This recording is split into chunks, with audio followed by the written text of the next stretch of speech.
Crikey, with this new countdown clock, it's like NASA at Cape Canaveral, isn't it? A warm welcome to another edition of the Magpie Circle. Since we were last on, the three of us, 7 points out of 9. Talking points tonight, main topic, can we chase down Sutton United? New playing system at Meadow Lane, all our thoughts. Best away record in the division, can that continue at Yeovil on Tuesday?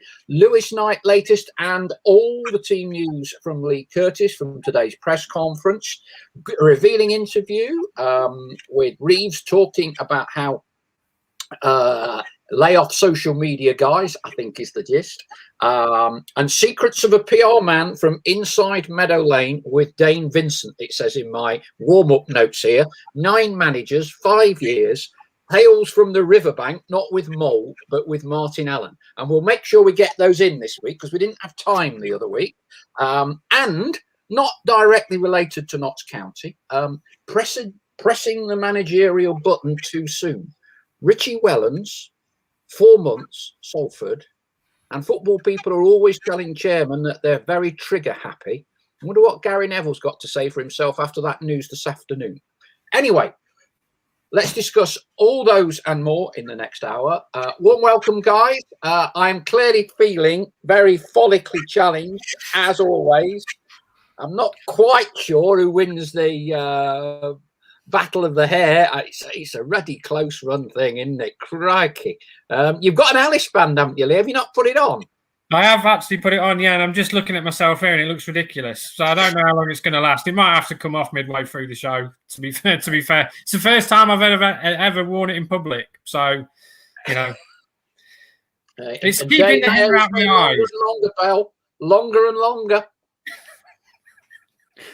You got to push it till it falls out, eh? Well, them surfer dudes. Well, I got called Wurzel today by the manager as soon as he ventured onto the press conference, and then ended it by saying, "Are you off to find Aunt Sally?" Right. Okay, we can get your own back in a bit. Right. So, it's a very different state of affairs. Well, it is and it isn't, because we all live from game to game, don't we? And I think it's fair to say, before that trip to Wealdstone, people weren't too happy. But 7 points, 3 games, different complexion. Sutton get hauled back in the, was it 96th minute? I thought we'd scored late down at South London, but it was the 96th minute Stockport. Leigh, you've been on the conference call or Zoom call, however you do it these days. What's the mood like at Meadow Lane now with Neal and the players? Yeah, it's very positive. I mean, a good performance the weekend. Obviously, I didn't see the game, but good result by all accounts. It was a very solid performance against a. Listen, Yeovil have been in decent form up until the weekend. Got a very dangerous front pair in Ruben Reid and Rhys Murphy, and obviously Chris Dagnall coming off the bench, very experienced. But I think that win will have done them the power of good to win at home, because that's been a long time coming. They've needed a win at home badly because they haven't been quite firing on all cylinders at Meadow Lane. But beautiful goals, scored both of them. Thought Jordan Barnett's was excellent. Seemed to be having this ridiculous goal of the season competition again, where there's about 10 or 15 entries. But yeah, I think that everybody was in a confident mood. I think they realise that tomorrow night's not going to be easy. I think Yeovil will be pumped up. They'll want to try and put Saturday right. So I think it's got the makings of a good game. I think I agree with Neal. I think it's probably going to be the team who's perhaps the freshest who probably comes out on top. Dane, I was going to say, what's the mood on the terraces? Because we've not been on them for a long time, have we? But what's your take and the Gerrit Forward take in terms of the past week or so from where we were to where we are now? Well, it's more through WhatsApp groups that I kind of gather sort of the mood, really, because I try to stay off social media as much as possible, which I think is a good thing in a lot of ways. But I mean, from watching it, we've still not been playing great, but you can't fault it. We've been grinding out the results. A late couple of goals again in midweek that sort of saved us, because I think the daggers would have been out if we'd have come out of that with nothing, because it was a really poor performance. But we looked a lot steadier at the weekend. The 3-5-2 seemed to work better on Saturday at home than it did in midweek. I think we looked better when we switched to the 4-4-2 in midweek. But we seem to go a bit more direct at the weekend, and I think that's paid off a little bit as well. Jim O'Brien's runs in behind. I think the mood ahead of the game on Saturday was, I think a few people opted out of behind the stream because it did look very negative on paper with three defenders, plus your two holding midfielders and Jim O'Brien, who doesn't usually play as far forward as he did. But credit to Jim O'Brien in that game. His attacking runs beyond the front line were causing problems, and it allowed us to go a bit more direct, which I think when teams potentially press us, which for some reason Yeovil didn't, I think that may be the cure for the problems we've been having when teams do that to us. But Yeovil dropped off, and we were allowed to push the fullbacks on, the wing backs on a lot more, and I think we looked a lot better as a result of it. It was definitely Leigh, a change in approach at home, because I for one, I thought psychologically there was a little bit of a barrier to get through. And clearly in previous home games, it had been, let's just say, a bit iffy in the first few minutes, to put it mildly. Clearly we went a little bit more direct, but we seemed to settle into it relatively straightforwardly. Did Neal talk much about that in terms of the tweaking of approach on Saturday? Yeah, I think that the most... the topic that he really discussed was about earning that right to play, making sure you win your battles first before you start to try and get the ball down. And I think he was right. Right in what he said. Perhaps in recent weeks they've tried to play, and from the start teams have got into him, and then that set the pattern of the game. For the opening 20-30 minutes, Notts have tried to play their way out. Teams have got on top of him. Whereas the other way, he's gone the other way now. He's gone, right, we'll play in your half now. And that's what's happened. And I think that was probably one of the reasons why they got the result on Saturday, because I think he's firmly in the belief. Listen, Notts aren't a scrapping and battling team. They're not going to do that throughout the course of the season. Like he said, there are other teams that are better than Notts at that. But if you can win those individual battles early on, and as the game settles down, you win your individual battles, you win your one-on-ones, and then you can start to get the ball down and play. Oh, the one thing that did interest me, I don't know how many people picked it up, was Darren Sarle's interview after the game on Saturday. He said Yeovil were garbage, but he did say that Notts had the better technical players. And he was saying that he wished he had that kind of technical quality. So we all know that Notts have got some fantastically individually blessed players in terms of their ability on the ball. It's about winning that right to go and show that quality, which is what they did at the weekend. James Spring, who always dives in early, a long midweek trip to a bogey ground, having just played the same team. Point will be a good result tomorrow, although we'll obviously take a win. Hewish is only half hour from me. Gutted I can't go. The first one tonight was We Love You YTFC. So clearly the Magpie Circle is being watched down in Yeovil, or at least by someone with Yeovil allegiances. What are we looking at, Leigh, team-wise, squad-wise? We saw Alex Lacey go off on Saturday. Any update on him at the moment? Tight hamstring, probably won't be available on Tuesday. So there will have to be a rejig there, I would have thought. It was interesting because Neal said that injury was probably a result of playing 4 to 5 weeks, Saturday, Tuesday, Saturday. And it had got to the point where, like he had predicted early on at the very start, if you remember, he said it's going to get to the point where players are going to be on the verge of breaking. So he came off as a precaution on Saturday. So I personally don't think he will be risked. So I would expect probably Ben Turner to come in if he decides to play at a 3, or he could go back to a 4 and put Rawlinson at right back if need be. But I don't foresee it changing tomorrow night in terms of the system. But obviously you don't want Alex to have a serious injury, because we all know what a fantastic player he is, and he's been brilliant since he's come into the club. So you're better off leaving him out for one game rather than playing him and then potentially losing him for 5 or 6. So I don't expect him to play tomorrow. Cal Roberts, Richard Brindley, Kenton Richardson, Tyler Golden, I expect will all be out. Question got asked about Cal Roberts today, and again, it's just he's back on the grass, but they're taking their time with him. How far is Rich Brindley? How far? What? Sorry, Rich Brindley. I think Paul said night as well. Brindley, I would say, I think he's probably still another 2 to 3 weeks away. Lewis Knight, repetitive running, I think, is what they're working on with him at the moment. By all accounts, he's doing really well in training. He's caught the eye, as Conor Rawlinson said last week. He's caught the eye in training. He's very quick. But again, I don't think he's in a position ready. I think what Notts want to do is want to be able to start him. I think that's the plan, is that they want to be able to start him in games. But of course, he's not played since mid-January. So, and obviously, when there's no reserve games or anything like that, it's quite hard to sort of get him match fit. So it's really interesting to see how they're going to approach that one. But by all accounts, he's doing well and clocking at the hard yards in training. So, like, we're all excited to see what he's capable of. But Neal did issue words of caution by saying that, nobody should expect big things of him straight away. We actually had earlier today. We've done one of our main podcasts with Regan Booty, which was very interesting, talking about his season at Notts. And of course, he knows he knows him very well. So, and he said he is extremely rapid, extremely quick, and thinks he will be able to go beyond the last man, chase it down, and said a good finisher too.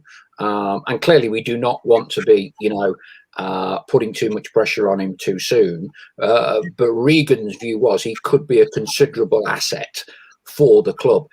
Dane, they're the sorts of players. I mean, obviously we've missed Cal Roberts this year, but potentially he has the assets that will excite the fan base. Yeah. Yeah, it fits the mould of that Cal Roberts signing. They looked at his stats, the league below, and he seems to come with like a similar kind of statistical background in terms of scoring goals, setting up goals in the league below. And I think if you sign those kind of players, rumoured fee of around 2,000, wasn't it? I think I read somewhere. So I mean, that's worth it for me. And if they become players that are key parts of your team, like Cal Roberts became, what a signing that was. If he can get anywhere near to that, it'll be another incredible signing. I think that's the problem, though, isn't it? I mean, everyone looks at that Roberts signing and look how well he's done. I think there is a danger that sometimes you're thinking, wow, well, Callum Roberts worked out brilliantly. Lewis Knight's going to do the same. It's not. It might not be the case. It could be the case, but also it might not be. So I think you've just got to take it and judge him each game as it comes. But one thing I think you've mentioned on many occasions, Leigh, on this show, is goal scoring power. We don't have a massive amount of it in this group of players, and clearly one of the two things that potentially we would all assume our new guy has been signed for are his pace and his ability to score goals. So therefore, it's always going to excite the fan base a little bit. Yeah, absolutely. I mean, listen, he's scored 9. As the old adage goes, the net never moves, does it? Whatever level you play at. So I think the one thing that's good about him is that he's got pace. The modern game is all about pace now, pace, strength. And that's one thing that I do think that Notts have genuinely lacked. If you look at the forwards at the football club right now, there's not really one who likes to go the other way. Doesn't want to come short all the time. If you look at how Callow plays, he always drops back, wants to drop back in midfield, hold the ball up, bring others into play. Effiong's not really one who likes to go in behind. Sam's, when he's played up there, has never really looked like that, wants to come short all the time and get the ball, and that's perhaps what he's used to because he's playing European football. Whereas I think Lewis is going to be perhaps a little bit different in that respect, that he'll want to go, he'll want to stretch defences, he'll want to get in behind, and as we all know, there's not many National League defenders who are blessed with searing pace, so it should be exciting when he gets in there, and it will give Notts that extra option of going in behind. That's been another complaint about mine this season. Sometimes Notts have got a little bit, although it's very pleasing on the eye, and when they're allowed to play, they're great. But when they are being put under high pressure and they want to go long and just turn it in behind teams and play the percentages, they've never really had that kind of forward player who will make that run. or make the run into the channels, so you can turn a ball into the corner. And if a defender puts it out for a throw in the final third, you've got yourself 70 yards up the pitch straight away. So if you haven't got wingers, and at the moment we know Cal Roberts is a ball carrier, same with Enzio. When you've got the absence of those players, that's a great thing to have. Somebody who can just get in behind and just make defences worry, because you, on the basis alone that you're very quick. I mean, it's quite simple. It was a bit of a limitation on Saturday. I think one of the things I'd maybe change about Notts in the 3-5-2 is that we had two big men up front, and it was quite limited in that respect, in, like you say, getting in behind at the weekend. So hopefully there's someone who can maybe come in and do that for us, because I don't know, maybe they were both doing the same job, I felt, on Saturday, and a bit of variety would probably help us out a bit in that side of things. I think if you're going to play direct, I think having those two is fine, because they're big bustling frontmen, aren't they? If you're going to play direct, then you would have two big men up there. I mean, Effiong's got off the mark now. I know it was a penalty, but that's lifted some pressure off his shoulders, because you always want that first goal as no sooner than you've arrived. So, but I think Lewis will just give them something, a bit of an extra dynamic. I mean, last season we obviously had Wes Thomas, and Wes, at the time could go in behind if he wanted to, because he was quite quick. So I think, I'm excited to see what Lewis is all about. I'm excited to see what kind of it will make to Notts' tactics and how they approach games. Because I do think in that team, if you take out Richard Briliano's very quick, Conor Rawlinson's quick over long distances, but the space in the key positions, if you look, is up front and out wide. You've probably only got Lewis who's joined that, and Enzio, when he can open his legs, is pretty quick. So I think it's a much welcome addition, really. Notts County stats make the point. One bit of good news potentially regarding Yeovil. It looks like Rhys Murphy is definitely out after picking up a knock on Saturday. He went off and it looked like some form of muscle pull. So that would certainly, I think, be helpful. He's been very useful for them. Did Neal mention much about the specifics of playing the same team twice in 4 days? And does that have any bearing? Yeah, I thought about this. I asked Jake Reeves this question, actually. And Jake was pretty much of the opinion that it can go both ways. I mean, Notts have the confidence of winning, but then Yeovil got bashed by the manager for their performance at the weekend, called it toothless. So they go into the game wanting to prove a point. So depends. It's a toss of a coin, isn't it? Which one? Personally, I kind of side that if I was a Yeovil player and I'd just been hammered by my manager after the game at the weekend, I'd want to go out and prove him wrong on the Tuesday. So I think that's what Notts are going to have to look out for. I think Yeovil will come out. I think Yeovil will come out of the traps at them, because no player likes to be criticised in the press, do they? So I think that's something to look out for. But Notts have got the win under the belt, and I think the first goal, as always, will be absolutely vital. I think if Notts get it, then, given how well they've been defended this season, still got the best defensive record in the league, I think that could absolutely be crucial. You mentioned the Jake Reeves interview when you spoke to him today. He made some comments, didn't he, about sort of coping with criticism, social media, that sort of thing. What was the gist of what he was saying, Leigh?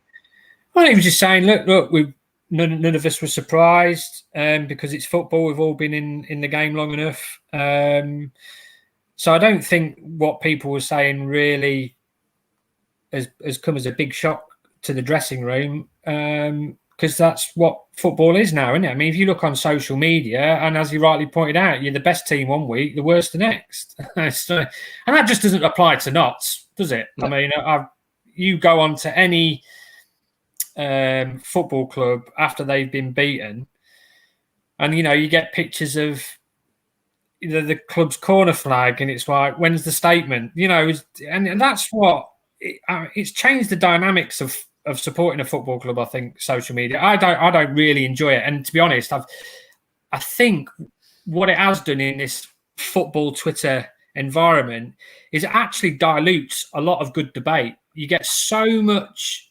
just mindless criticism, and it is mindless. Not a lot of it's constructive. But there are people who actually do make good points, but it just gets lost. It just gets lost with all the, he's not good enough, sack him, or he's rubbish, get him out of the team, sell him. So I don't think it's come as a surprise to any player of any football club, not let alone just Notts. But Jake was of the opinion, look, got to be professional. You've got a job to do. Get on with it. Leads us nicely on. Dane, so you've been on both sides of the fence. You've worked in the club's PR department for best part of 5 years, 9 managers. You're now heavily involved with Gerrit Forward, which is if you like a supporters portal to express their views and opinions. So where did Gerrit Forward? Where do you draw the line between the right to express opinions? Well, yeah. And the borderline to what some people would say is abuse. How do you balance that needle out? I think you can, if it's just ease crap, then that's like, well, where does that take you? But if you're dissecting elements of performances and saying he shouldn't be in for this reason, like, I think that's fair comment, isn't it? That's where the good debate is, in the middle, like where there's no extremes. I mean, some people criticise Ardley and then get criticised for criticising Ardley. You can not want him out and still criticise him. I think it's a broad spectrum, really, and it seems the people who shout loudest are at the extremes of both ends. So you've just got to wade through that and kind of get into the middle, which is where actually the good debate and quite probably more reasoned debate is. But you see posts that some people argue this is why I want him out, and you think, well, fair enough, and the opposite argument. So I think once you hit the abuse levels, then that's when you think that that's the line drawn. You don't really want to be hammering players that people preach the social media elements, the mental health elements, and you think players reading that, you've got to take that into account as well. And if they're getting personal abuse, then it's going to affect them, isn't it? Well, yeah, that's a very good point. Yeah. Do you ever have to red card any followers, Dane? Or if someone oversteps the line, what happens? Where are you from a point of view with anonymity on the internet? People using their own names, people using aliases, nom de plumes, call them what you will. Yeah. Well, I think with the racism that's happening on social media recently, you see it spotlighted at Premier League level.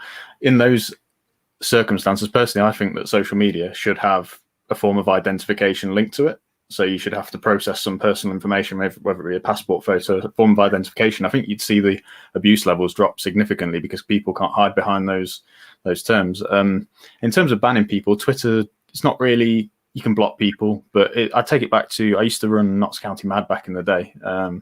This was just before I joined the club. And there used to be, it was the popular place to be at the time for debate. And there used to be some elements of, you'd have to ban people for racism or overstepping the mark and things like that. But generally, you just kind of card people here and there. Like the extremes, you would red card them, and anything that's you can argue about performances and stuff, and that's fine. But anything that oversteps those personal attacks, that's where it becomes a bit of an issue. See, I do not see any benefit. I think it's great that players go on. I think players are great to have a profile on social media, but I do not see any benefit whatsoever. I think there are more negatives than there are positives with football clubs and players being on social media. You can't trust anybody. That's the problem. You'll have a few who are reasoned and etc., but a lot of the time it's mindless. It's just mindless abuse, isn't it? I mean, when I first came to Notts, I had one supporter who threatened to knock me out. So even the journalists get it at some point. So, but again, it is what it is, isn't it? People get too emotive, don't they? That's the problem. And a lot of things that get said on social media, they wouldn't say in the pub. They wouldn't say it face to face. So very easy. It's very easy for me to sit. It's very easy for someone to create an anonymous account, not post a picture of their own face, not post their own name, and call every player everything from a pig to a goose. There's no recourse. There's no punishment, is there? Do you know what I mean? He can just get away with it. Totally anonymous, not revealing his real name. And that's my problem with social media. As Dane says, there should be some form of identification. I always thought that mobile authentication is the best way, because I think I don't fully agree in giving up your passport details and going that far. But I think, because if you get a ban off Twitter, you just create another email address. It's very easy. But Donald Trump, you don't. He'd have done that, wouldn't he, if he could have done? But you can't. You can create another account via a different email, like no problem. Create as many as you want. But with a mobile phone, if it's one account linked to a mobile phone and you get a ban off it, you can't keep swapping your mobile number every 2 minutes, can you? So I think that's probably one of the ways I would go about it. But listen, but I think it's here to stay, unfortunately. And to be honest, I think it's actually got worse over the years, in recent years. When I first joined Twitter, I loved it. I thought it was brilliant. It was very light-hearted. You had the Follow Fridays, people conversing, people you didn't know tagging you in, saying, yeah, he's a brilliant account, give him a follow. That's all gone now. If I scroll through my feed, I find it utterly depressing. Do you feel like it's got worse during the pandemic? I don't use it loads, but do you feel like, because after a game, you go in the pub, you moan it out, you talk to your mates, and then by the time you get home and you're probably reacting to it on social media, you're probably like, whatever. But now it's we're watching on telly, everything's just, all the emotion goes on social media. Maybe, I don't know. I don't know if that's potentially a cause of it. I would liken Twitter, and I've said this before, to like being in the world's worst pub. But unfortunately, if you were in a pub and some dude by the fruit machine is banging on and you don't want to hear him, you just take yourself to the other side. You go away from him. On social media, you can't escape it. If you're wanting to scroll for the reaction of a team's results, you have to keep scrolling. So you're listening. You can't get away from it. You can't get away from it. So it is just like being in the world's worst pub. Interesting debate, and we've had quite a lot of observations. I'll read a few out. Wayne Wilkins: social media minus comments are archaic and have no thought in what those comments really are. It's almost like they would prefer their online criticism to be right and not for the club to succeed. I don't think fans understand that the players will see and can make a huge effect on the players and potential performances. James Spring: football was better when we just shouted ourselves hoarse for 90 minutes, then went home and forgot about it. Can't be doing with the need to cry about it and dissect every detail on social media all week. Aaron Porter: drastically improved performance from the lads on Saturday. High energy and hunger to win. Very impressed with what I saw. Wayne: yes, Leigh, keyboard warriors. Matthew Hoyland: Leigh, Marcus Rashford has used social media for good. Not AD, have to agree, chaps, it is very toxic. And again, he follows up with change your followers, chaps. I mean, the reason we're talking about it tonight really is that Jake Reeves has kind of mentioned the effect and the consequences and what it means to players. I certainly think it's a generational thing, and I grew up before social media was invented. You most lately, and Dane coming in probably early 20s when it was at its height. But the reality is that everybody now is on it under, let's say, 21, and its influence is only going to continue to grow. So I think whether it's clubs giving players training, I think the single biggest challenge is that cloak of anonymity that people have, and they become emboldened by it, don't they? You see all sorts of things being handed out on a keyboard, and then if they meet that player or whatever, or they meet someone, they're completely different. So everyone becomes emboldened, and you're never going to get to a point now, which really should have happened, that everybody has to be registered. So if you want to go under a nom de plume, which I'm not particularly fussed with, to be honest, but if you have to do that, your real name, and details have to be registered with that social media provider. And in the same way, Leigh, is that when you write stories, anything that goes in a newspaper, on a radio station, on a television, that is subject. They might all say, "Oh, you make it up, blah blah blah blah blah," but that is subject to the laws of the land, of libel and defamation and everything else. People go out on social media and break every rule known to man, and they can do that safe in the knowledge nothing will happen to them. Yeah, nothing will happen to them. And it's interesting when you see. I quite understand where slightly Premier League footballers and clubs are then kind of like taking action to try and track these people down. What's interesting is a lot of the time, these people, when they do get tracked down, they're, I don't know, I don't want to defame the university community, but they're what we would consider to be educated, articulate people. Yeah, future leaders of our society, studying degrees at university. So it's difficult. It's only going to become increasingly influential and important. So I think that players, clubs, they've got to deal with it. They've got to deal with it. And the reality is we're getting lots of people coming up on questions now, and they're all kind of saying, "Oh, yeah, it's a disgrace." The reality is if we lose 3-0 tomorrow at Yeovil, right, there will be hundreds of Notts County fans on social media, right, slaughtering Ini Effiong or whoever they deem was at fault tomorrow night. It's just a fact of life. Shafitab, interesting, it's a nom de plume. I'm only 20, and so it's my generation who do most of the complaining and abuse, and I can't stand it. I have to block so many people just to try and keep my Twitter feed positive. Aaron Porter, the Chinese have got it right. Social media and online gaming all tied to your national insurance number. I don't know whether that's true, but it's an interesting one. Aaron goes on, any crimes, abuse or such like committed online is directly tied to you in real life. It's really cut out online abuse and hiding behind a fake screen name.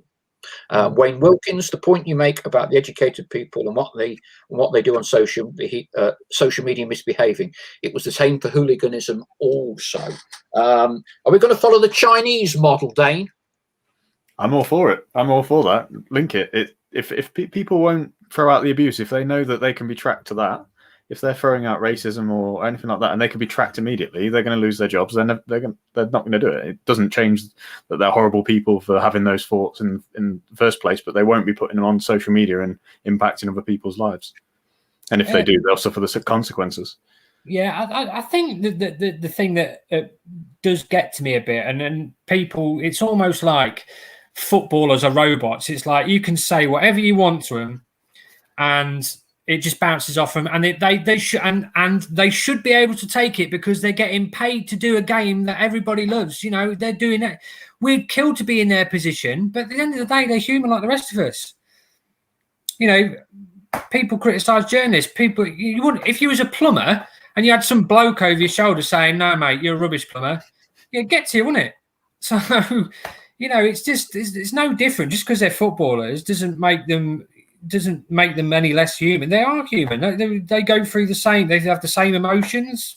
Just because they're getting paid to play football doesn't make them any different. But the problem also with social media is if it was just the crowd and you're booing at the end of a final whistle and you're shouting and you're pointing and you're saying, "Oh, you didn't pull your weight today, sort it out," etc., etc. Problem with social media is it stays there. That criticism stays there. It doesn't disappear into the ether. It stays there. People can read it. People can then retweet it. People then can quote tweet it and comment. And Twitter and Facebook love that. What amazes me about Twitter and Facebook is engagement is their thing. So the more people who are abusive, this is why they don't really take that much action, is because it's engagement. It's engagement. It's only when you can look at Donald Trump, for instance, and all that. I mean, we're veering wildly off topic, but look how much he was able to put out on his own Twitter account before action was finally taken. But he was getting 55,000 retweets. He was getting 100,000 retweets. Good engagement. It's engagement that sells. It's a good debate, and I'm sure at some point we'll come back to that. let's just go into a section now before we then focus on Notts chasing down Sutton, and we'll talk a little about managerial changeover and all the rest of it. Let's wind back the clock a bit, Dane, to when you were in the club's PR department. So I think we were tallying it up. I think it was 9 managers in 5 years at the club. And I think it's fair to say one of the most charismatic and entertaining was Martin Allen. And certainly one of the all-time great stories that I've heard in the book and everywhere else is Martin Allen preparing and doing his own motivational video for the midweek League Cup trip to Nottingham Forest. So wind the clock back, take up the conversation for when you get a call from Martin Allen telling you need to be beside the riverbank of the River Trent at 5:30 one morning. I think he approached me about it on a Saturday after the game. He said, "What are you doing tomorrow?" I was like, "Oh, I've got football in the morning about 10, about 9:30, 10 o'clock." He said, "Right, we're going to go out at 6 o'clock in the morning, so Sunday morning." So that put to play me having a few beers that night. So 6 o'clock in the morning, pulls up outside my house with Hannah, the performance analyst, jump in his car, and we head down to the side of the River Trent, Forest side. And I've got the camera, just holding it like that, not knowing what's going to happen. He stood at the side of the Trent. He's like, so you didn't know what was about to happen? He hadn't told you? Not really. He just said, "I want to do a motivational video." So I'm stood there, just this camera, like, I know he's going to do something mad. But then he starts going into it. It's like, "They won't let me in the stadium. We need to infiltrate and we need to beat them." And then he said, if I can come down here on a Sunday morning and do my weekly exercise and go for a weekly swim, then we can have them, something to that effect. And at the end, he starts stripping off and he's down to his wife fronts and he goes wading into the River Trent for a swim, and it's freezing. There's just people going past. Yeah. There's people going past on their boats, just like, what's going on here? And I'm stood there with the camera, and the camera's shaking because I'm just laughing behind the camera, just holding my mouth. You got Hannah behind me who's covering her mouth as well, laughing. And he's like freezing. He comes out, it's like, oh, and then he goes, I've got to finish off the rest of my workout. And he starts running down past the side of the Trent, and he trips over with his shorts around his ankles. So like we then, this is filmed and we turn it around for the Tuesday. And we show it. I'm sat on the bus with the lads. I hit the play button, and they're all watching this video on the bus. With all the fans are walking alongside us. We're going quite slow because he wanted to walk over the Trent, didn't he? So instead, we did this. Yeah. And so all the lads are like, all the fans are on the outside, and all the lads are just cracking up on the bus, like, and half I'm like, what was that? But it settled the nerves before the game, and I think it might have shown reflected in the performance, because like what a performance that night. And what a game overall. But it was just it was quite nervy. I was like, if this play button doesn't work, Martin's gonna have me. So but yeah, he was a great manager. Like he's my, out of all the managers we had, and I like most of the managers we had. I got on well with a lot of them, most of them as well. And he was probably my favourite because he brought something different. He got energy out of people that wasn't there under a lot of people. He encompassed the club. He started saying, that's not very professional, let's change it. And he sort of took over a little bit, which is what we needed at the time. There's a lot of stuff like signs being posted on the window with blue tack. He's like, get that down. We're a professional football club. And then stuff started coming into it that was a bit more of a professional club. He really took pride in revamping the club, because there was a lot of things wrong at that point, and you could see it inside the club. And he came in that first night. I remember I was really intimidated because like, we're not Martin Allen. We've heard all these things like what's he going to do? He's going to beat us up or something. I don't know. And we were there at 10 o'clock at night, and he'd had the players in a meeting. He said, write down everything on these pieces of paper. What's wrong with the club? And he took it and he assessed it all and he fixed everything he could with it. But I remember he came out of that meeting about 10 o'clock at night. He went and did Colin's interview, and then he said, he come down to us to do the Magpie player interview, and I said, and he says, I'm just going to talk to the camera. And he spoke for about 2 minutes, just intense. I don't think he blinked, really intense. And I'm like, this is quite intimidating. And I said, do you mind if I ask you a question? And he went, all right. And I said, how many points do you think we need to stay up? And he went, not set a points target. Don't ask me any more questions. And I was like, oh no, what have I got in? What am I in for here? But like beyond that, like I got on really well with Martin, and like he's probably my favourite manager. When I saw him for the first time after he left, he gave me a big hug and like, his time there is probably my favourite with the Juve stuff and everything like that.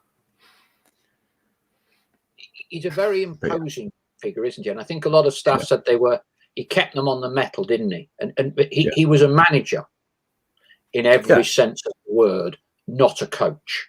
He was an old-fashioned, traditional manager that wanted to have his say on how the club was run, which is great, but is probably one of the reasons why he wasn't able to stay on for as long as he would have liked. I think there were people within the club, but I know that there were people at in the senior levels of the club that felt intimidated by the way he went about his job. Yeah, I imagine there was, because if you're taking over a club to that degree, like you've got commercial managers, you've got directors who all want the club to be presented in a certain way, and maybe they probably didn't agree with everything that Martin was doing, but you can't argue what he did in that short space of time was incredible. He turned us around from under Paul Ince, we was only going one way, and then all of a sudden he's just turned us into this. Just got us through the end of that season. I think he made some good signings as well. Like Jeff Hughes, he had a Moneyball approach to his signings as well. He was really good with that. He looked at stats. Look at Alan Sheehan. He's a left back. How many assists he got? How many goals he got? And he signed him on the result of that. And first game, you see Alan Sheehan create a goal from a free kick, and it's scored by Jeff Hughes, a player who he's seen scored, I think, 13 goals the year before from midfield. So they're two key players that stayed with us for a while and quite popular with fans a lot. I think in a lot of cases with those players. But then he also got the best out of players that weren't on paper, like weren't great, like Jude Sterling. Like you saw he had a long throw. I think he's more of a basketball player than a footballer. I think Martin described him once. And but then you think Sam Sodji wasn't great, was he? But then he had a really good leap, so he keeps Sam around and then bring him on. And I remember one game he brought Sam Sodji off the bench, Jude Sterling off the bench. Sam Sodji just leapt about 8 foot in the air and headed in a Jude Sterling long throw. So he got the best out of players, and I think that's what's frustrating, seeing it sometimes with later managers, that Martin looked at what can I get out of this player, what are his biggest strengths, and then he used them in that way. Whereas sometimes I think other managers have looked at players and want to do other things and said, right, I want them to be that kind of player, and changed sometimes what's good about them. He had a great skill, better than any other manager I've come across, that resonated with supporters. Aaron Porter, Martin Allen. That man could make organising a laundry basket seem interesting. Not Sadie, great man, Martin. The fans' game he arranged was epic to play against the first 11. It was mad but brilliant. He had, I think, the common touch, didn't he? He had the common touch. Yeah, I think Brentford fans speak of him in the same vein. They appreciated what he does. He connected fans with the club again, and they couldn't have been further away at that point, I don't think. And he brought it all back around. And like, there's so many like little stories, like the army camp. I don't know if you remember. Go on. Yeah, we had the army camp. So we just went down on the day. So me, Adam, and Ralph, who were in the media team at the time, we just went down the car. We had Hughesy in the car. Got out of the car.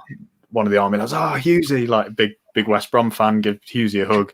We go up and we join the lads, and like Marty's like, what are you here for the rest? It was in the Midlands. I'm not sure which one it was, but it was towards sort of Birmingham way, I think. And Martin goes, I want you to, can you stay over? Can you stay over? I had nothing with me. I just had my camera. I was like, all right. And we stayed over and we slept outside. I about froze to death. And we were sat around all fireplaces. It was a team bonding exercise. They weren't going to make them stay outside. But then all the lads just settled in their tents, and they were like, oh, let's just stay out here. So everyone was sleeping in their tents by open fire. Everyone had to sing their songs. I sang Ring of Fire.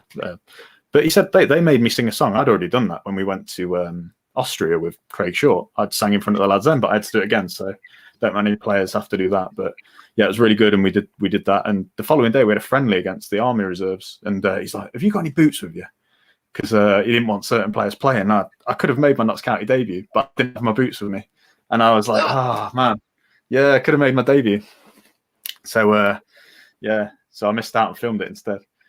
But Johnny Wilson, the physio, he played at right back, so he took my spot. But yeah, it was a good trip, and then I can go into Yeovil as well if you like, if you want to hear about. Go on, about yeah. That. There was so yeah, amazing. Like we were fortunate enough, myself and Jamie in the media team as well. We sat behind the bench with the players almost, and the national anthem, the atmosphere was like incredible.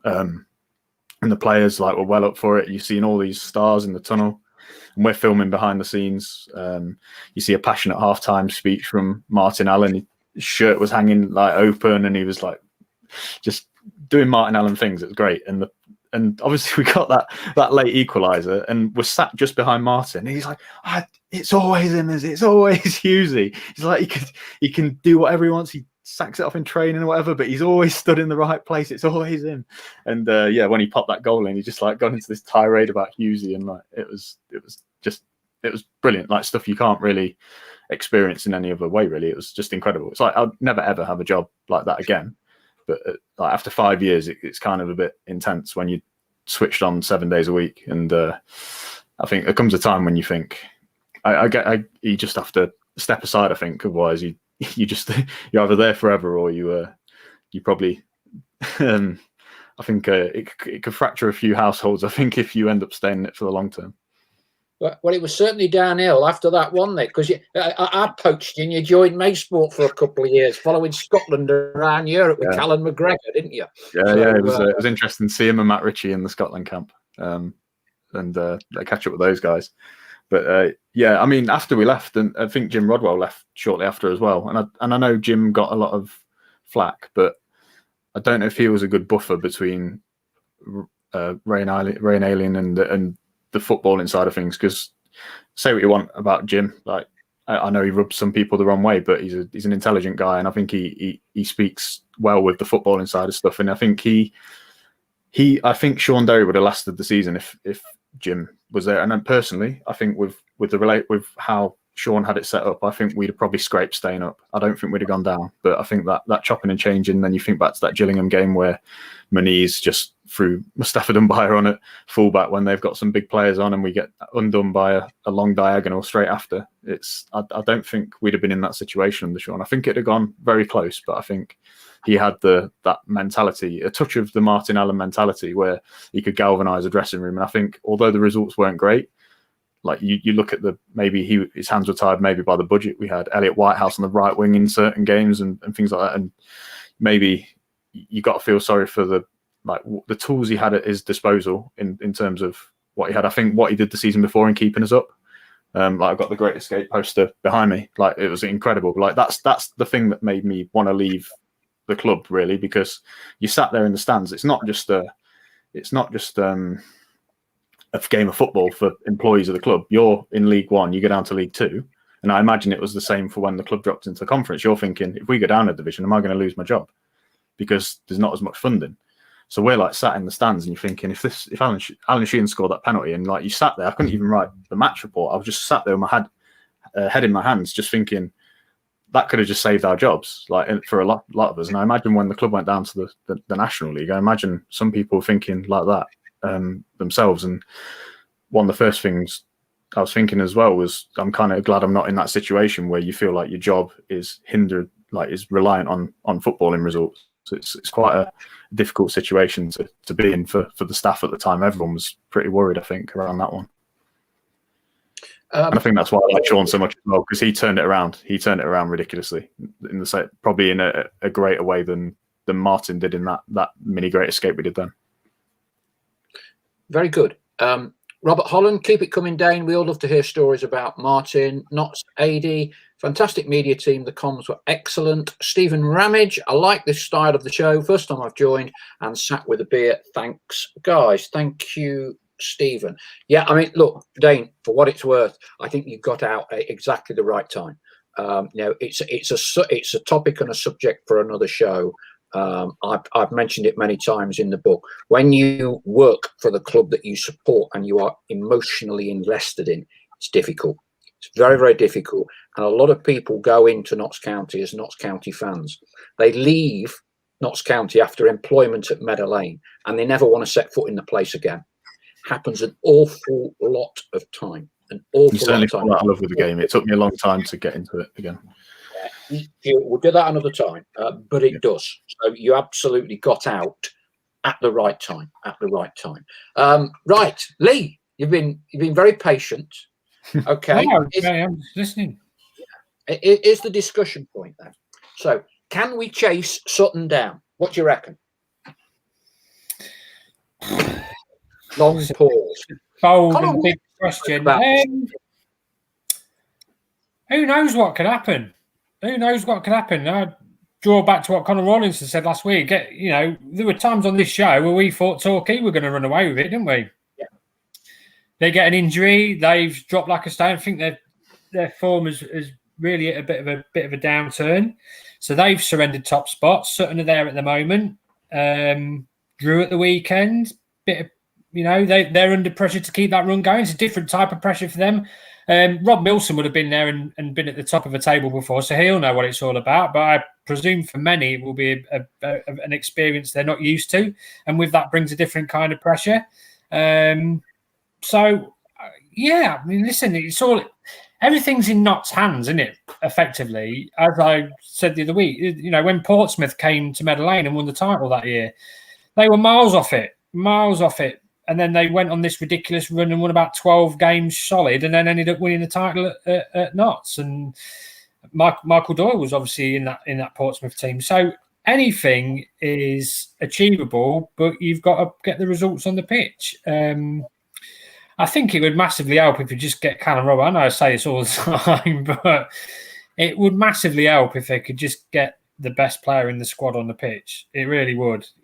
Just not in terms of what he can bring, but just confidence and just to see him out there, just what that would do. And not for the players and the manager, but also the fans as well, I think, just to see him back. And he could give them a real shot in the arm because we all know how good he is. But wait and see if Sutton pick up a couple of injuries. All it takes, because the squads aren't deep enough, all it takes is one or two key players to get injured, and that's it. It gets very, very difficult to maintain that level of form when you're missing players. So, listen, it'd be a tough ask, but just got to keep chipping away at the points tally, and who knows where you'll be with, 10 games to go with the season. 10 games left of the season to play. So it's all about clocking up the points. Could make a big difference as well if the Dover points are taken away from teams. I think it puts us another 3 closer to them as well. So if you see that happen, then it closes it up even tighter. So who knows? Well, they've still got to play them as well, haven't they? They've still got Sutton to play, still got Hartlepool to play, still got Wrexham to play twice, played Stockport twice. I'm pleased that's out of the way now. They've got Paddy Madden, by the way. Although, did you see the report in the Mail about how much he's on a week? No, go on. $3,500 apparently. Doesn't surprise me. When Salford, who did Salford sign that striker? Didn't they? Was he was Rooney? On 4. Yeah, he was reputed to be on 4. Yeah. So it's they've still got some really big games to play against the teams above them. So as I've always said, I think those games will dictate where Notts will finish. I think. If they can't get top spot, then I think they've got to be aiming for second or third. Really, not just because, not just because finishing 6th or 7th would be bad. It would just take away.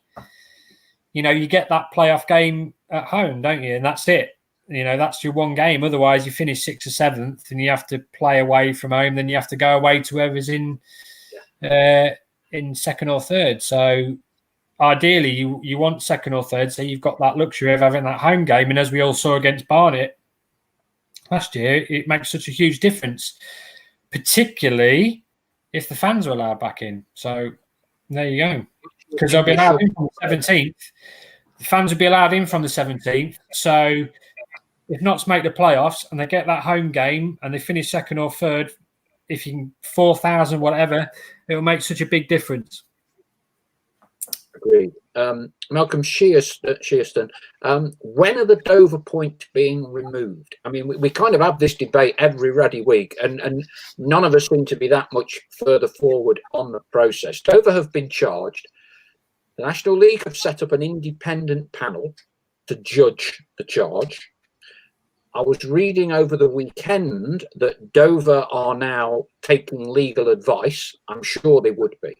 And I loved the phrase, the PR spin coming out from Jim Parmenter, saying that aside from the debt, one of the reasons for the decision by Dover to pull out completely was that it would destroy the integrity of the competition if they had to play a youth team. I've lost this argument. Okay, so you play the youth team, you destroy the integrity of the competition. You take your ball home and refuse to play another game for the last 29 games of the season, and that doesn't destroy the integrity of the competition. Don't quite understand that argument. No, I don't. But I did see, I don't know if you saw it as well, I think it was the Woking manager saying if they don't get through to the FA Trophy final, the chances are they're going to furlough the squad. This is exactly, I can't work out whether the National League are deliberately delaying the sanctions to be taken on Dover because the other clubs won't then follow Dover's lead. So bear with me. So if you're Kings Lynn, you're Woking or whatever, only one club's furloughed all their players. So that's it. Board, shut up. There's no decision been taken on the sanctions. Now, therefore, most other clubs aren't going to do it just yet because they don't know what happens to Dover. Now, if Dover get hit with minus 10 points, for instance, next season, I guarantee you every club will finish the season. Guarantee you. If the sanction against Dover is a £50 fine, warning as to future conduct, that opens the floodgates for Kings Lynn, Wealdstone, you name it, to say, well, why should we incur more money? We're just going to do what Dover's done. The precedent has already been set. Yeah, you just get a slap on the wrist. Why do you need to bother completing the game? No, I mean, it's a good point. It is a good point, really good point, because, like you say, if it's just going to be a slap on the wrist, as you say, then others are going to be encouraged just to follow suit, aren't they? They'll take the 50 quid fine or whatever it is and just go, right, okay, no problem. But if you're saying, okay, you're refusing to play, we'll expunge your records and next season you start minus 10. There you go. How'd you like them apples? But it's National League. Anything could happen, though, isn't it? I mean, this league is so unpredictable in terms of how it's governed, and you expect one thing, then get the other, and so we'll just have to wait and see. But of course, if Woking and Kings Lynn were to follow suit, Notts have already beaten Woking this season, and they've beaten Kings Lynn, so that could have a massive impact on Notts. So Dale Pikett's done the table. He's saying that Notts will be fourth as it stands if the Dover results are expunged. Sutton haven't played Dover, I think, in writing, saying most of the other teams around there have. So I think I worked out that Stockport, Wrexham, and I think Torquay. I think those are the three. Don't think Hartlepool have played Dover. We would say, well, when I say beneficiary, the table would look a better place if and when Dover's record is expunged. With that in mind, Dane, is top spot achievable, or do you think playoffs is the realistic aim? I think, as we mentioned, a couple of weeks ago when I was last on, I think Leigh, you mentioned it. It's like Christmas time at the minute in terms of how many games we've played. I think, yeah. So anything's possible. You just need to get a run together. We saw it when we won the league in 09-10, and no way describing this team in the same breath as those guys. But it's, if you get a good run together, the chances are Sutton, like Barrow last year, they started faltering before the season got canned. So, and we were hitting form. So who knows? I thought Notts would catch Barrow last year. I genuinely did as well. I genuinely thought it was going to happen. Yeah, and I'm hoping that this I know we've not been playing well, but we've got 7 in 9, and I'm hoping that starts translating into a bit more confidence, and we start playing well and get that momentum back again. And I think a win on Tuesday would really set us up for that as well. And you just got to go into every game trying to win it. And it's if we can get a run together of 4 or 5 wins, who knows what can happen? Because the chances are Sutton are due a little bit of a blip. We didn't think it was going to happen to Torquay, but it's happened to them. So you got to hope that Sutton do drop off and we can just at least put some pressure on them. But with our inconsistency before the last maybe 3, I think it's probably a bit of an ask, isn't it? But who knows? Well, I was looking at the record today. I mean, Notts' form since the 28th of December, which was, I think, when they got beat by Hartlepool at home, they've only lost 2 in 15. I think I worked it out. It's something like they've picked up 22 points out of a possible 36 since January, which, it's good going when you consider it. I know everyone's concentrating on the immediate, but I think when you take it into account over a longer spell, 2 defeats out of 15 is... I think that's League and Cup, but that's quite a good record. I think they've just got to try and keep on just clocking up as many points as they can. There are going to be the odd defeats here and there. It's going to happen because Notts aren't invincible. Nobody's invincible. So as we've seen with Torquay and even Hartlepool have come off the boil a little bit, drawing a lot of games. So it does happen.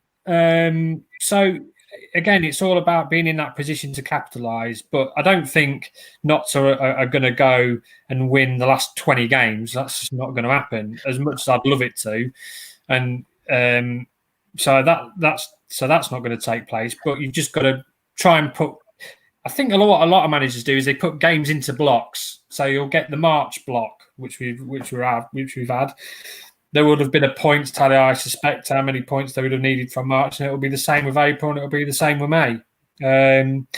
What I do hope, and my biggest hope, and it's my biggest concern, is that Notts do not pick up any bad injuries in that spell, because it is a hectic schedule.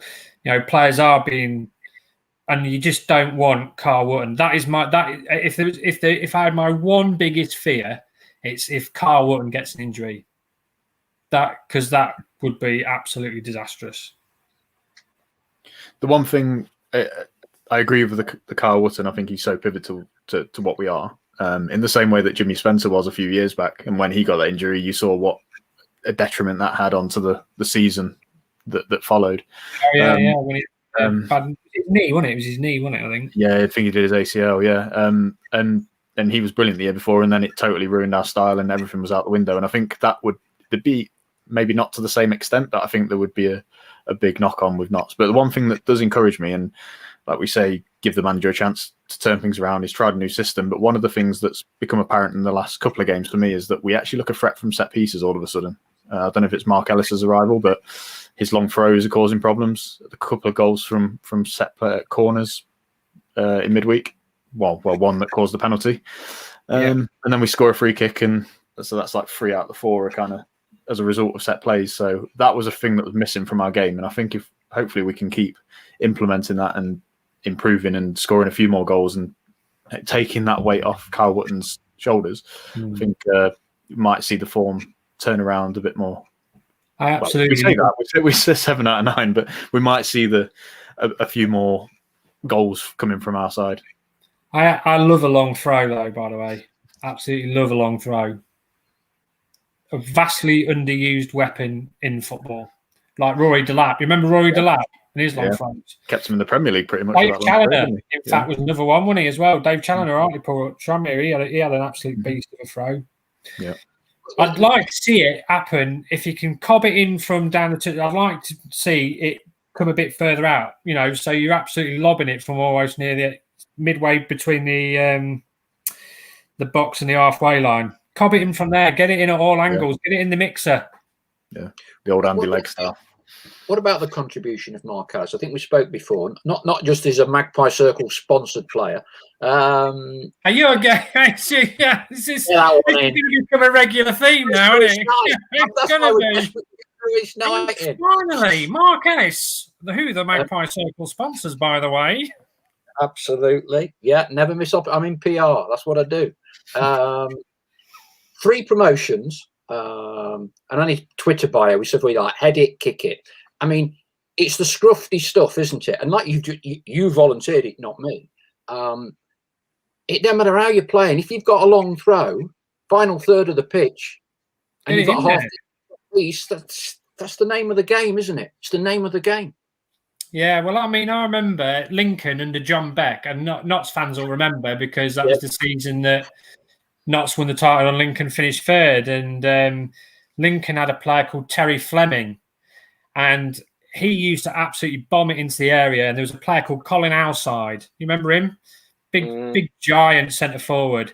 And he'd come rush into the box, flick it on, back post, goal. And it was a weapon they used all the time. I mean, the football that year under Becky was, well, what I say football, but it was playing in areas, shall we say. But it was really effective. Long throws, playing for corners. And let's be honest, we're now in the National League, okay? The ability to mix it up is important. I mean, a couple of the guys, and this guy did have a long throw.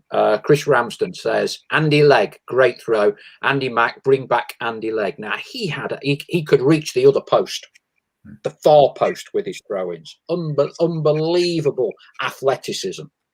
Anglo-Italian Cup final, wasn't it, where he threw it from the halfway line, I think, went over the keeper, and Tony Agana touched it over the line on the goal line. I'm not even sure he got a touch, but it was for the purpose of it counting as a goal, I think he got a touch. Yeah, I remember talking about throw-ins, what corners. I remember that Lincoln season, actually. It was a great battle at the top there. But Lincoln had a player called Stuart Bimpson, and his corners, I'm not kidding you, they're almost like a free shot at goal. Yeah, this uncanny ability to put a ball right under. I think he actually scored direct from a corner that season. But the amount of goals he got, Lincoln scored that year just by hanging the ball underneath, dropping it right underneath the crossbar, caused so much panic. Dane mentioned it earlier, and I'm going to upset. Well, I don't mean to upset any of the more contemporary players. Best set piece deliverer we've had for a decade. We've never replaced him. He should never have left the club because he's still playing, and he's still playing in the Football League. Was Alan Sheehan.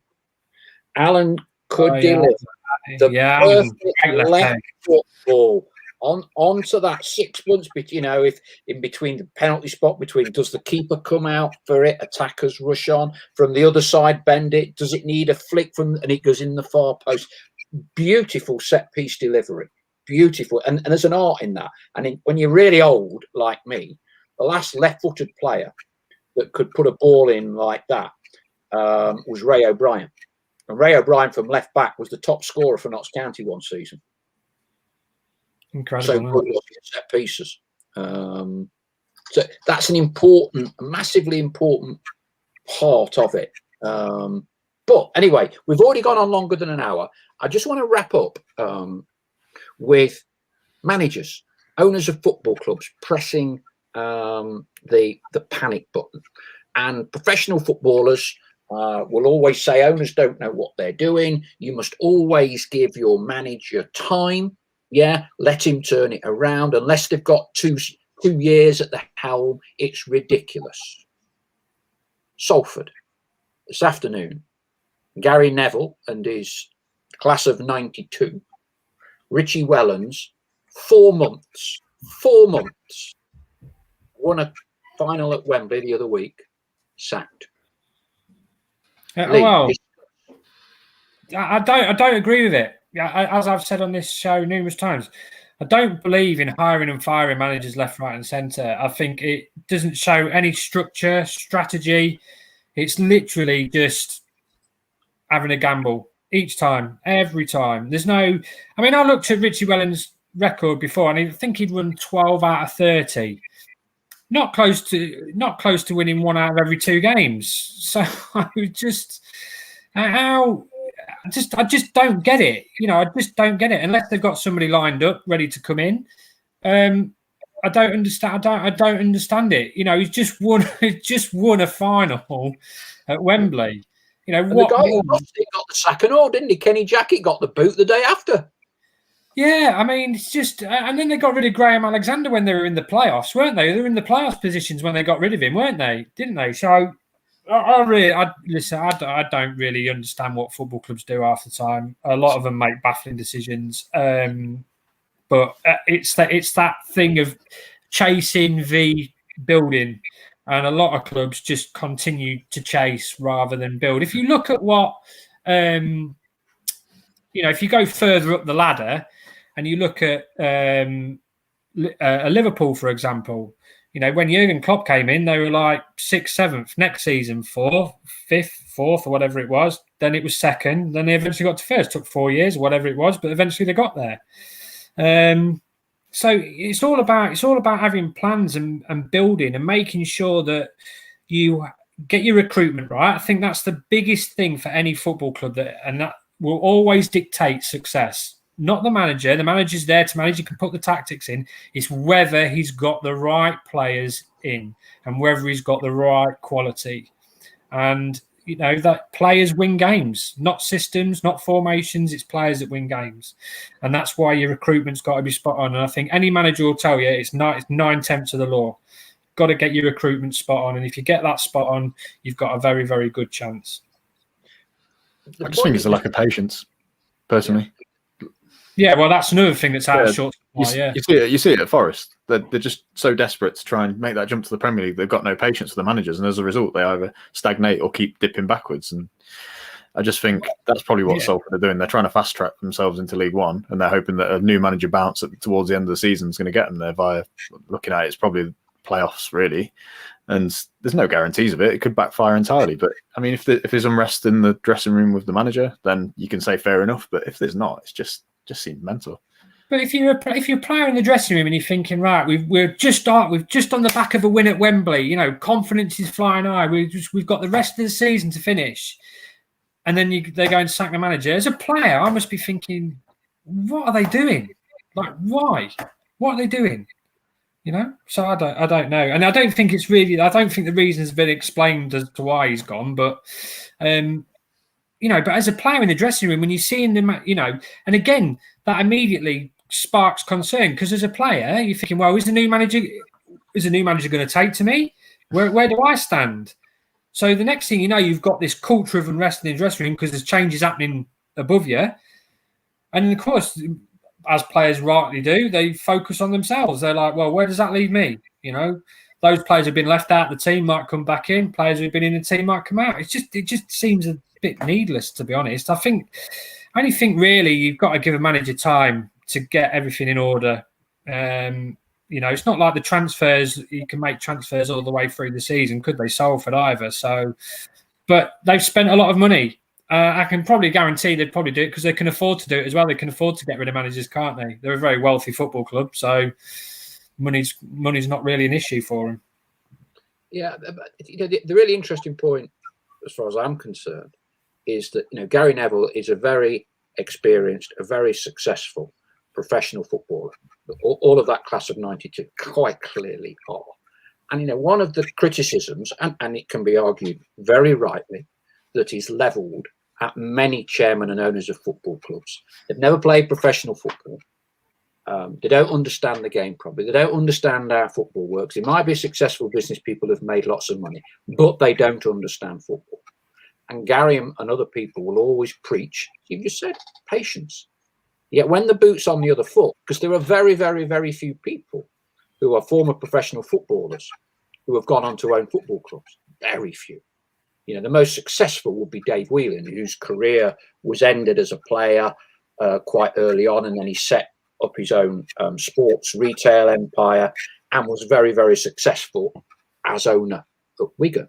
But on the face of it, Gary's doing everything, and those players involved in the ownership at Salford are doing everything that they accuse a Ray True of, and Alan Hardy of, or whatever. I don't know what the stat is. I would think in the last 10 years of Nottingham professional football, if you add in Mansfield as well, I'll bet you the three clubs have aggregated 30 managers, 40 managers. Easily. Oh, yeah. Easy, yeah. That's being generous, and yet I don't know whether it's you feel the pressure, when everyone, social media, everyone's bearing down on you. But on the face of it, it's quite remarkable, really, that people with that experience would allow themselves to be sucked into that cycle, Yeah, it's an odd one, but and I think fair play to Alexander and Christoph Reeves. I think in comparison to other owners, certainly for the past decade or so, I think they're quite hands off. They're not micromanaging the situation all the time, which Alan was clearly guilty of. Ray and Aileen, and you would know this, Dane, kind of like involved on a massive day-to-day detail. And, and sometimes that can be counterproductive, where it would appear that these guys based down in London let the executive at the club, Jason Turner, Richard Montague, Neal Ardley, let them get on with the job. Yeah. And if you lose Saturday, it ain't the end of the world, because the one person that knows it was a really bad result on Saturday is the manager. Yeah. Need anyone on social media to tell him we were rubbish? We got caught by the high press or what? He knows. Yeah. The trick here is to how to manage that. But it does strike me that our current ownership are quite detached, which I think is not a bad thing. No, I think it's a great thing. I think it's a great thing. Spenders, we and probably Stockport are the big spenders and the big clubs in this division. Neither us or Stockport have been top or that close to being top this year. Stockport have already made that managerial change already, haven't they? Yeah, but it's like you say, the point about the Reeves brothers. I'm absolutely convinced they don't get sucked into by the emotion of it all, and that's the most dangerous thing.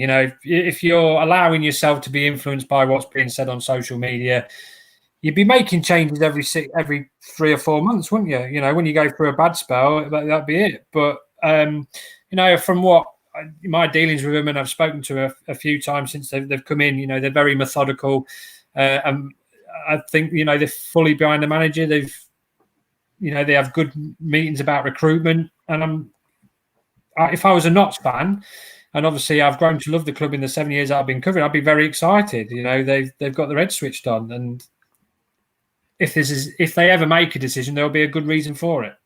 Yeah, and the time to evaluate and judge is after the last game we have played this season. Be that after 44 league games and we're up automatic or whatever, be it after the last playoff game, the final at Wembley. It's at that point then when you sit down and review and you take stock of where you are.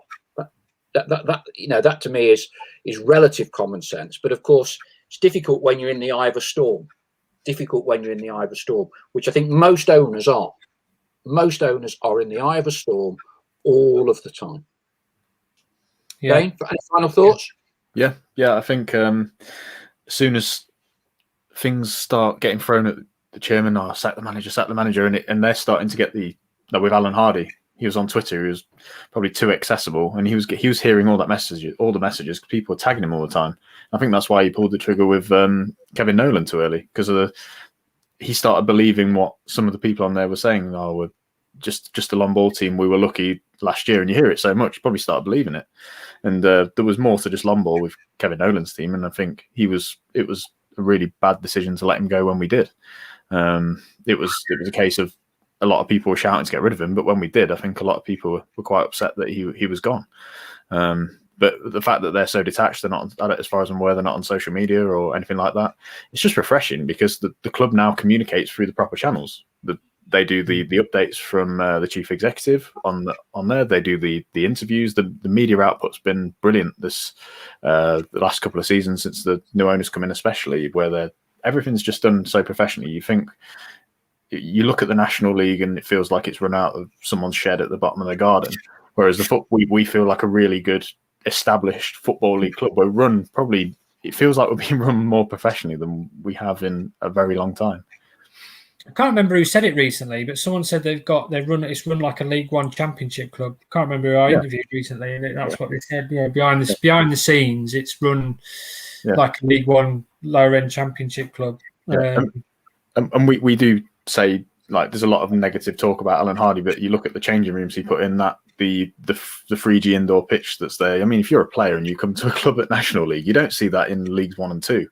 Never mind in the National League. So you got to give him credit for installing that as a base. But then when you take in how the club's run operationally and how the communication channels are delivered, there's a nice touch of the fun elements with the serious, and the proper messages are done through the proper channels rather than either on Notts County Mad or on a mailing list or Twitter. And it's that's how it should be. That's how you keep your PR team as well from not pulling their hair out.